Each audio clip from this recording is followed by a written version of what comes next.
గత కొన్ని నెలలుగా ప్రపంచాన్ని వణికిస్తున్న యుద్ధ భయాలకు ఒక బ్రేక్ పడినట్టయింది. తాత్కాలిక ఉపశమనం లభించింది.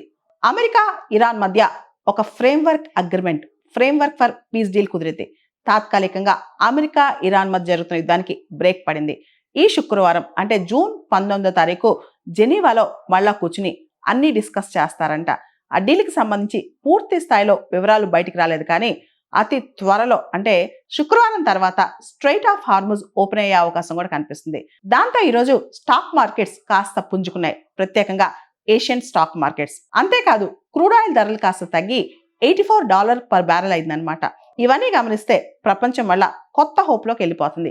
ఎప్పుడైతే యుద్ధం ఆగిపోయిద్దో ఆ తర్వాత హార్ముజ్ ఓపెన్ అయింది, చమురు ధరలు తగ్గిపోతాయి. చమురు ధరలు ఎప్పుడైతే తగ్గాయో వస్తువుల ధరలు కూడా కాస్త దారిలోకి వస్తాయి.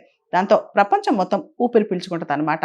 ఇక్కడ బంగారం, వెండి ధరలు ఇప్పుడు చూస్తే కనుక అవి కూడా కాస్త పెరుగుదల కనిపించే ఈ రోజున అమెరికా ఇరాన్ మధ్య రాత్రికి రాత్రే కుదిరిన ఈ తాజా అవగాహన ఒప్పందం అనేది ప్రపంచాన్ని ఊపిరి పీల్చుకునేలా చేసింది. ఫిబ్రవరి చివరి వారంలో ప్రారంభమైన అమెరికా ఇరాన్ మధ్య ఈ యుద్ధం మిడిల్ ఈస్ట్ ని మధ్య ప్రాచ్యం మొత్తం కదిలిచ్చేస్తుంది అనమాట. అంతేకాదు మధ్య ప్రాచ్యంలో దుబాయ్ లాంటి ప్రాంతాలు కూడా యుద్ధం ఎఫెక్ట్ తో వణికిపోయాయి.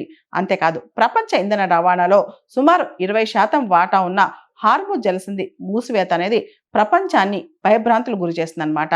మిడిల్ ఈస్ట్ లో ఈ యుద్ధం వల్ల అంతర్జాతీయంగా చమురు ధరలు ఒక్కసారిగా ఆకాశాన్ని అంటాయి. అయితే అమెరికా అధ్యక్షుడు డొనాల్డ్ ట్రంప్ యొక్క 80వ బర్త్డే సందర్భంగా అమెరికా బాగా సెలబ్రేట్ చేసుకుంటున్న ఈ డీల్ అనేది ఇప్పుడు ప్రస్తుతం ప్రపంచానికి ఉపశమనం ఇస్తుందన్నమాట.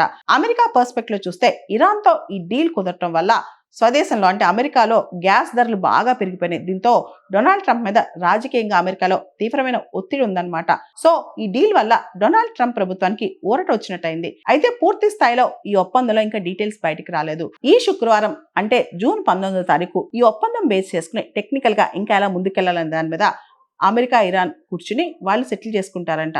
దాంతోపాటు ఇరాన్ యొక్క ఎన్రిచ్మెంట్ ప్రోగ్రామ్ దానికి సంబంధించి 60 డేస్ లోపల అంటే ఒక 60 డేస్ టైం ఫ్రేమ్లోనే ఒక అవగాహనకు వస్తారంట. ఇట్లా ప్రపంచం మొత్తం కూడా అమెరికా ఇరాన్ వైపు చూస్తోంది.